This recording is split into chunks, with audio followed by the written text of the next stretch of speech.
Energized show, up the Irish. Okay, what's going on, guys, and welcome to a brand new episode of Energized. Ross, introduce the guests, man.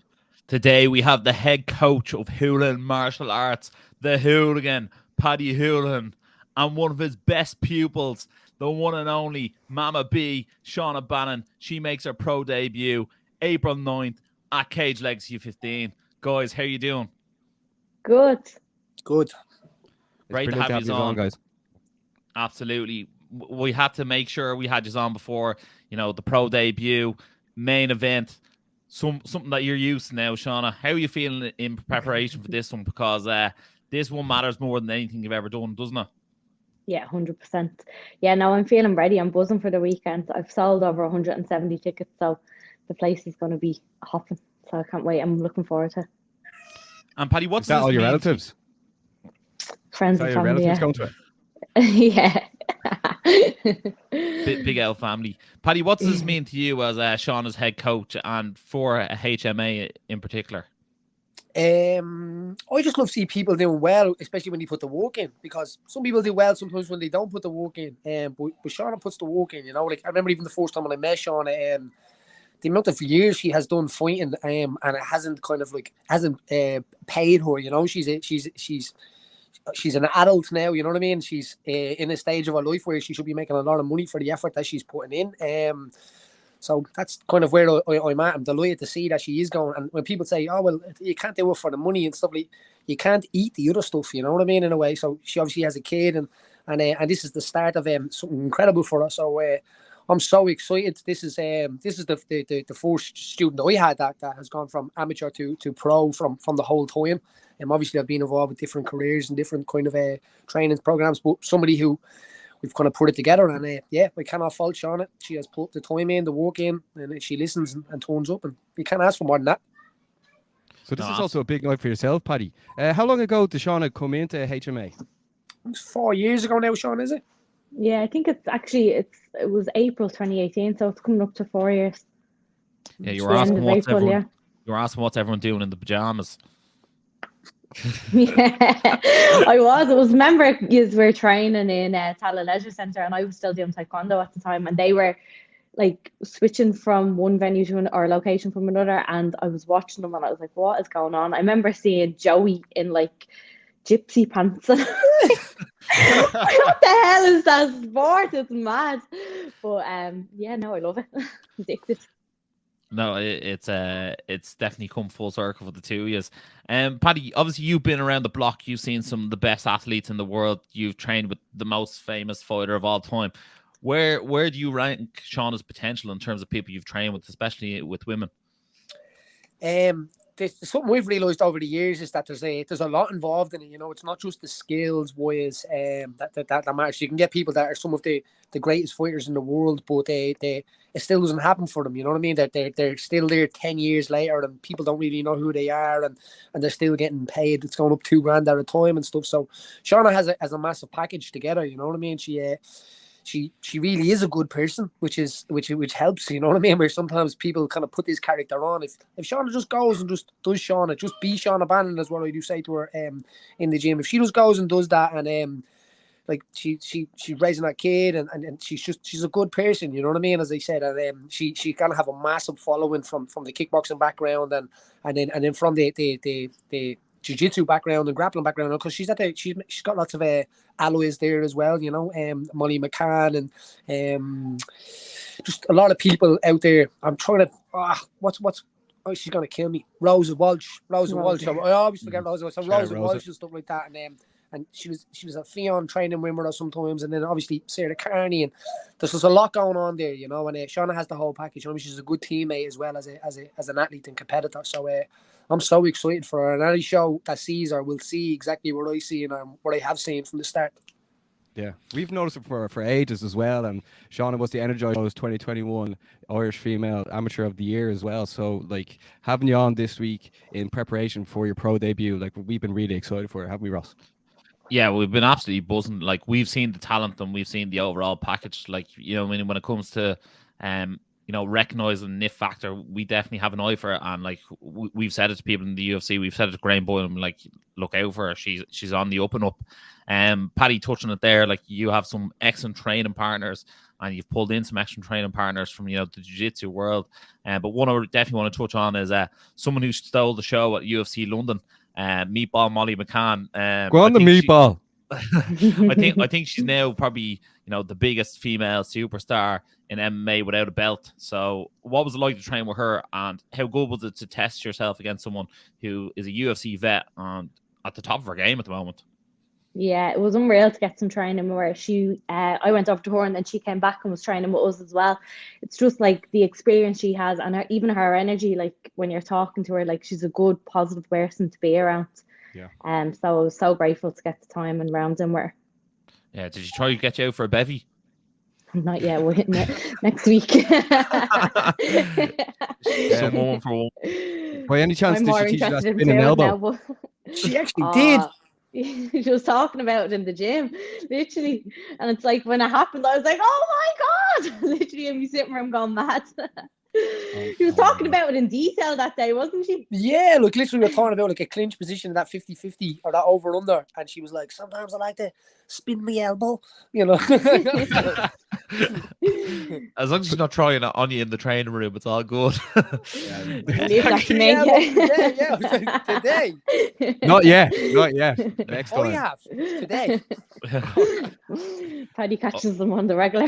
I love it. The hooligan. It's probably the greatest women's knockout in UFC history as well. Like, it was absolutely incredible. Shauna, one thing I also want to get into is obviously your opponent. She's 1-1 on her pro record. What do you know about her, and what do you expect from Kerryism on this occasion? She's tough, like you can see it in her previous fights. She is tough. She's quite well rounded, but I think that I'm better than her everywhere. Like wherever the fight goes, I'm confident that I'll be able to answer what she has. And then, Paddy, from a coach's point of view, obviously everyone knows Shauna as this like phenom with the striking background, but the last few times I've seen her, I've been really impressed with her wrestling, her clinch game, and her jits. Do you think people underestimate her when her name comes across a piece of paper to sign on the dotted line to fight her? 100%. If you feel Shauna's grappling, and as I said, it takes a while. You have to pay the process, you know what I mean? She's training grappling about 4 years now, but she's excelling because she's putting herself into the awkward round. She's not in the mat looking around, dodging that round, and you see that, and I see that all of the time, and you've got to put yourself under the pressure.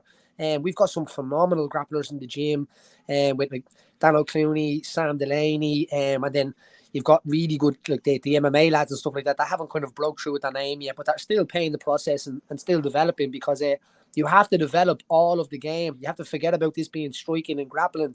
You know what I mean? I think Shauna does that so well. I think at the start when she came in, she was blitzing and then getting taken down, and she was like, shit, there's something going on here. You know what I mean? And like, they have this sussed. But now she has it like where she'll blitz you and then double leg you and then elbow you in the head. She's a big problem out there for people now. She has a really good game off her back as well, and against the fence, and she has balance. Like, I don't know, sometimes it's like that you shouldn't be standing, and it's like you've got a single leg over her head for an hour. She's very tricky. I think you left one person out in the grappling rounds. This black belt under Tom King. I think his name's Paddy Holohan. I think he's all right. I think he's been around a few times. He's all right. He's all right. We get bad that we do. It's just good. That's my role now, to get bashed and try and signal and drive it the way it is. It's like, to be honest, I've always said it. Like, I wanted to be a coach from the start of this, and I consider myself a better coach than a competitor or even as an athlete. I see this game. I feel it. It's like I feel it. You know what I mean? When I'm in the clinches, and I'm obsessed with it. I'm there and I'm still passionate every single day about it. And it's great to get somebody like Shauna and the athletes that we have there that are passionate and that trust the process. Because it can be a little difference between your hand being this way and that way. And the people that go, ooh, when they realize that, are usually the people that do really well. Some other people want to see it like they're looking over at the pads or something when you're showing something really, really specific, and they just don't. That when it comes to the time, it won't work.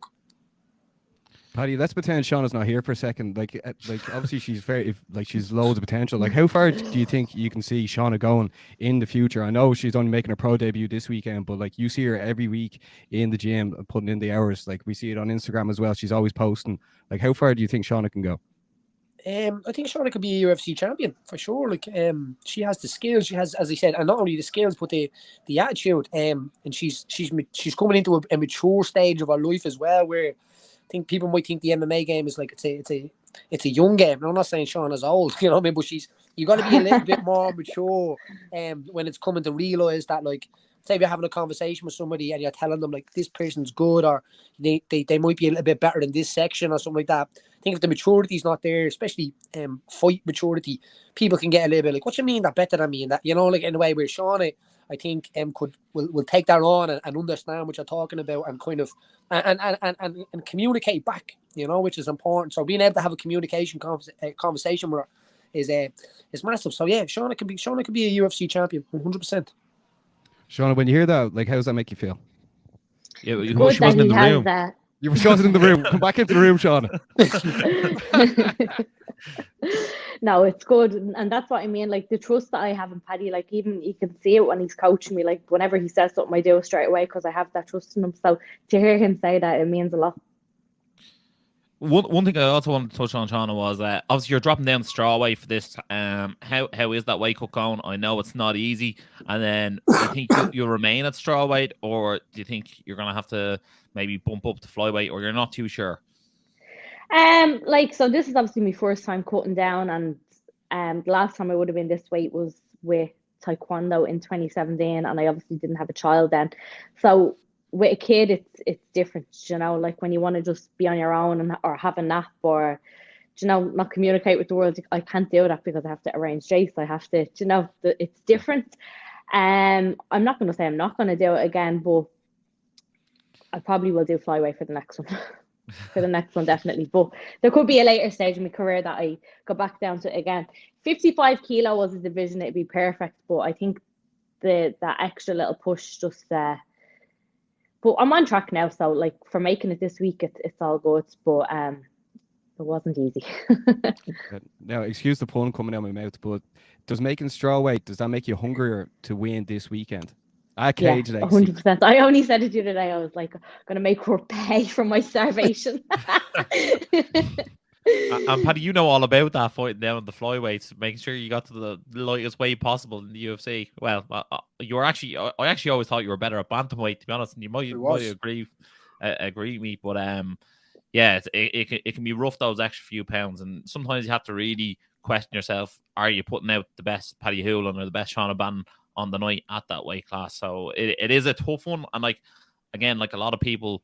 Well, Paddy, you probably would have thought the same. If there was a 130-pound weight class, you probably would have been all over it like a rash. I would have did 115 if we had that at that stage, because that's just what you got to do. You know what I mean? So when the contract came through for me, it was 57. I'd never fought 57. Then can you make 57? Yeah. And I never made 57. Probably made 57. I was making me communion or something. Do you know what I mean? But that's it. Like that's what it's got to be. But people do talk about like, oh, well, it's only 2 kilo or 3 kilo in the difference. Yeah, it is after 7 kilo. And that's the way people need to see it. And like even coaching, I think I always wanted to be a coach, as I said. So having the understanding of what it's like to be wrapped up in the towels and getting into a hot bath, and you know what I mean. And just like you want your whole look, you're just not into it. You know what I mean. And then all of a sudden you have to reload and stuff. And how do you bounce back? And I think it's extremely important to kind of at least feel that as a coach, to know what it's like. You know. So Sean is in a situation where if there was like a 70 kilo fighter, 77 kilos, so welterweight basically and lightweight, there's a 7 kilo gap in between there. There should be 75, because you get 135 and then 140. It's just not the same, you know. So Sean is in a situation where she's like, even at 57, she's got a diet, she's in shape at 57. She has no problems at 57 either. Like you said, I had no problems at bantamweight. But the contract came at 57 kilo, and that was it. You know, I'd never lost that bantamweight. I had 8 first-round finishes at bantamweight. I'd even fought up at featherweight. You know what I mean? But when the flyweight comes and the bell rings and the check is there, ding ding. And that's another thing, Paddy, I want to touch on. Like, how do you feel about guiding Shauna's career now? Because obviously you fought under the UFC, you've done all that, and you sort of have to almost manage expectations in a certain way. Like, you know, Shauna could come in, she could take the UFC by storm, but she might be fighting on an entry-level contract as opposed to getting paid the big bucks on her second or third contract to fight like the upper echelon. How does that come into consideration when you're accepting those matchups? But look at it like this. This is the way I look at it, is that the UFC is the biggest show in the world in a way to build your brand. And I think the UFC are expecting people to come in and build that brand as well and work with them. And that's what they are expecting. And some people come in and think that, hold on, I'm just not getting the money. I'm just going to do what I was doing. It's changed. You're now dealing with a blue chip company. You know what I mean? You're dealing with a massive organization. And they have, no matter what all the other organizations says, they have the reach.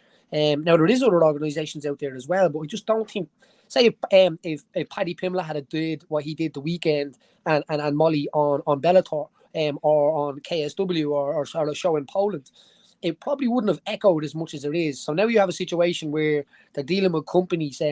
So like, what's to stop Shauna get two big knockouts, fill in the 3 arena at one time, you know? And I'm not getting ahead of it because, yeah, absolutely you have to go in and fight these people. I'm not looking past Kerry either. I'm not looking past anybody, you know, in that way. And that's the good thing about Shauna, is that we can have this conversation, but she's mature enough to understand that the work still has to be done to get to that. And she's willing to do it in truckloads, you know? Some people talk about it and then you're like, I'll see you at 11 o'clock on Monday, and they're not there on Monday. So there's a big thing with that, you know? So, Shauna has that. She will talk about it and then be mature enough to understand that the work still has to be done. But the UFC is the pinnacle. And you even people who have gone in different directions and fought other ways and all, you will see that, you know. And if you want money, fair enough, all right. But if you want your legacy and you want to be in Irish folklore, you know what I mean, as a legend, because you just go out there and put it on, you know, and that's it. And Shauna has the ability, as I said, to put maybe 3, 4 or 5 fights together here now and get something for the UFC and go out there and shock the world. She has the ability. And the UFC, they're going to see her. They're going to see 170 tickets getting sold in a few. They're not stupid either, you know what I mean, in a way. So yeah, well, it's good for tickets. Yeah, but it's good for yourself, Shauna, to hear this, knowing that everyone believes in you and they can see the talent. And like, as Ross said, like, we've had people on, we had Ian Gary on just after he made his pro debut, and look what he's doing now, headlining UC 273 this weekend as well. Like, everyone is backing you. Everyone can see the talent. They see the work you're putting in. That's why we cannot wait to see you compete this Saturday on KJXC 15 on the April 9th. The arena is actually sold out, but you can get the pay-per-view link in Shauna's bio. Yeah, and also we'll be there as well. So if you don't like fights and you like two Aegis who have black belts and talking shite, you can come see us too. Yeah, Jesus, Paddy, that was very well put. I like the way you put that. Like, I do think it is a partnership when you sign with the UFC. You know what I mean? And it's one of those things. I always remember my dad used to say to me when I was doing my homework, "You'll only get out what you put in." And I was like, "Yeah, but I hate doing homework." But he was right in the end. If you put the effort in, you'll get the rewards. And it's the same in anything in life. You have to say, when Conor was coming up, when Conor was doing these things and saying these things about whiskey, I was saying this way back in the day, you know what I mean? And it's the people that don't believe in themselves will look at somebody saying that and go, "Oh, yeah, you're not going to ever do that. You're not going to do it." And then when it comes around to that actually happening, and they will hide in the corner and, you know, or even support you or clap you from the sidelines. You have to believe. And I believe in Shauna, because how can I expect other people to believe in Shauna if I don't believe in Shauna? And then Shauna has to believe in herself, because how can she expect other people to believe in herself? You know, and that's the way it is. And you'll have the haters and you'll have the people that want you to win and want you to lose. But, I mean, fuck them. Just smile at them. That's just the way it is. I think I may as well add in, like, myself and Ross have been grinding doing this for 6 years, and then we just signed with the UFC in January, and we met the team over in March. So like we were telling them about Shauna as well when we went to one of the UFC Fight Pass meetings, saying there's an Irish girl over here that's going to be big. So yeah, look, people listening now, if you put the hard work in, like, good stuff comes from it, like, you know, Ross. Yeah, absolutely does. There's no questions asked about it. And, like, I think that goes to show with yourself, Shauna, and then with the work you're doing at Holohan Martial Arts as well, Paddy. You know what I mean? Like, these guys can't get the levels they're at if you're not giving them your back and your support and your knowledge. So that's great to see. It's great to see the partnership between you two guys. And there's very few sort of yin to the yangs. There's very few sort of head coaches and fighters who you look at who you'd say are as close as you guys. So we love to see that, and that's why we're backing you guys the whole way to the top, and we think you guys are going right to the mountain peak. But I love the way it's one fight at a time, it's one opponent at a time, and as you say, you keep on building those bricks and you'll soon have yourself a house. Exactly. Shauna, what's the rest of the week looking like for yourself in the build up to this weekend? Just focusing on the weight cut now, really kind of tapering off. My last pad session was today, so just doing yoga and light sessions up until the weight cut, and then weigh in, and then I'll tell you now, if there's on the elbow thrown this weekend, I'm asking for my money back. you'll get an elbow, definitely. I'm sure No, Molly not be me tuning in. personally now, not me personally. Kerry better be hit with more elbows than I've been hit with over the last few weeks. Both owe me a point. They both owe me a point. That's what I'm saying. This has actually been a way better show than I expected. I thought it was going to be a great one, but like this was way more insightful and like way more. That's something you say in your head. You don't say Yeah, something don't like say that. that stuff out loud. No, I'm just like how I don't know. Like, You know I what? thought You were much better DPs cracked are than I thought studios you were together. going to be. Okay, that was hard. I didn't mean to be so harsh. I was just being honest. I was just like, wow, this is actually way better. Like Like it going was, to meet the family for lunch or something. You're like, I'm going to dodge this today. no. Look, we wouldn't ask the pair of yous on if we didn't want yous on. You know what I mean? But We appreciate it. for the people that are tuning in now, make sure to check out Shauna and Paddy as well in the build up to this fight because we can't wait to see it. Shauna, is there anyone you want to give a shout out to, or is there any special sponsors or anything in particular you want to give a shout out to in the build up? Just get the Just list. all my teammates and coaches and my family and friends for helping me throughout this camp as well. So everyone's been like, it wouldn't be possible without them all. So I'm so grateful. And then Paddy, anyone you want to give a shout out to? Anyone but Phil Harris? Anybody buffing off. Phil's actually alright. He's not bad. He's a good guy. A little bit robbed, I felt, but listen, that's how it happens. If it was in Dublin, It was an away day, you see. that's how it goes. Shout out to me, missus. Shout out to Chelsea. For doing what she does while I'm getting to the gym and travelling and doing these things and stuff like that. So, shout out to the missus. Yeah, and I know I said a lot of air, but congrats again on your expecting fourth member of the hooligan Bambinos. So that'll be another epic day in the books. So Football team pending. Oh, I know. We need to have a five-a-side. One off a five-a-side. you can throw Jason there, and there's your five-a-side. Yeah, There you go. Love it, guys. Guys, thanks a million yeah. for watching. Just want to give a special shout out to Monster Energy. They are sending the lads out cans to beat the band, so they keep us caffeinated and keep us energized. So if you are watching this video at home, make sure to like, share, subscribe, hit the bell notification for all the energized content. And as always, stay energized. Energized show, up the Irish. Been sussing you guys a couple of times. I've seen a couple of clips. I think you've done some interviews with Dylan Moran and that I saw. So keep going, keep up the good work, guys.